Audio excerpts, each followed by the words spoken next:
আজকে এই ডাক্তারখানার সর্বস্তরের মানুষের সাধারণ মানুষের উদ্যোগে আপনারা কি লেখা দেখতে পাচ্ছেন? মাদক, সন্ত্রাস, অনলাইন জুয়া, চাঁদাবাজ, কিশোর গ্যাং, ইভটিজিংয়ের বিরুদ্ধে প্রতিবাদ ও আলোচনা সভা।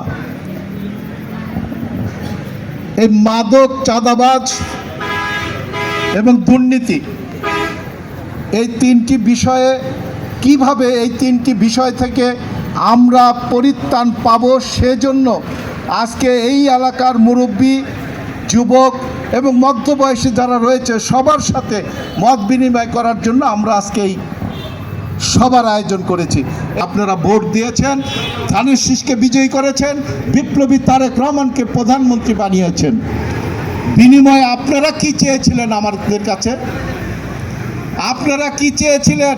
আমরা ভোট চেয়েছিলাম, আপনারা ভোট দিবেন প্রতিশ্রুতি দিয়েছিলেন, কিন্তু সেই প্রতিশ্রুতির আড়ালে বা পিছনে আপনারাও কিন্তু আমাদের কাছে একটা জিনিস চেয়েছিলেন।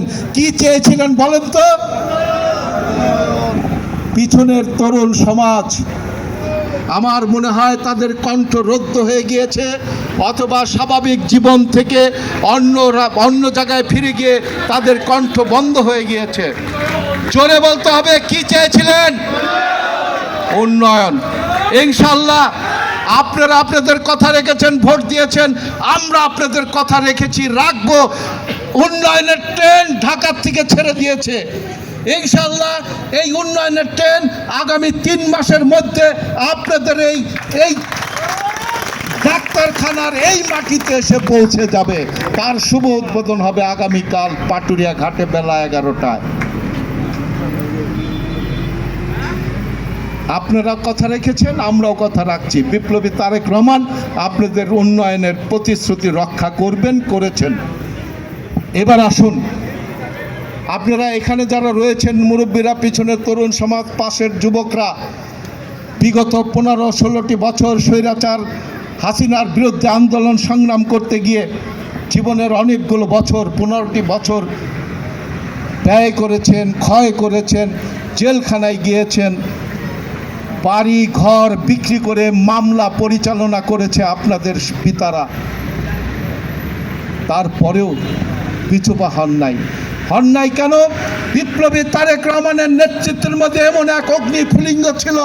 বিপ্লবী তারেক রহমানের মধ্যে আন্দোলন সংগ্রামে তার নির্দেশনা এত কঠিন ছিল, এত দৃঢ়তা ছিল।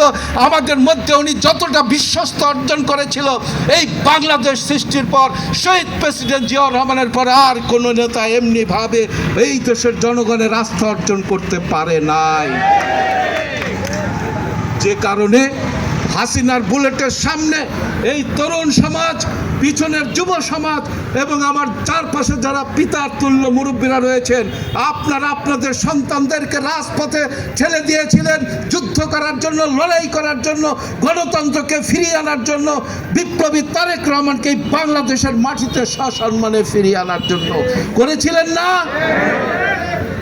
এবার আমার প্রশ্ন, আসুন, একটি বিপ্লব আমরা সফল করেছি। এবার তারেক রহমান, বিপ্লবী প্রধানমন্ত্রী তারেক রহমান আরেকটি বিপ্লবের ডাক দিয়েছে।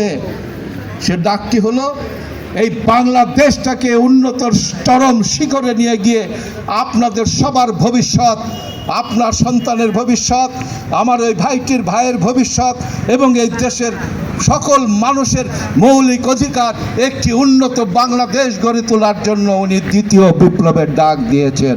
আমার মনে হয় ইতিমধ্যে আপনারা সবাই পত্রপত্রিকায় লক্ষ্য করেছেন, টেলিভিশনেও দেখেছেন, উনি শপথ নেওয়ার পরপরই মিডিয়ার মাধ্যমে ঘোষণা করেছেন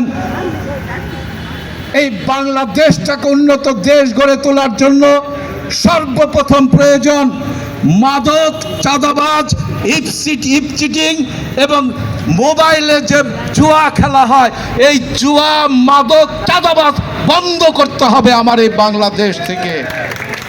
উনি এই দ্বিতীয় বিপ্লবের ডাক দিয়েছেন। আমি আজকে আপনাদের সন্তান হিসাবে, আপনাদের ভাই হিসাবে, আপনাদের বন্ধু হিসাবে সত্যি গর্বিত।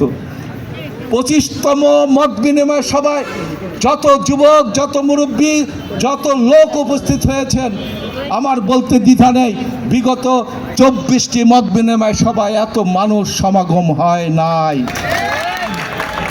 কাজে আমার বিশ্বাস আপনারা এই মাদককে, চাঁদাবাজকে নির্মূল করার জন্য শপথ নিয়েই আজকে এখানে উপস্থিত হয়েছেন।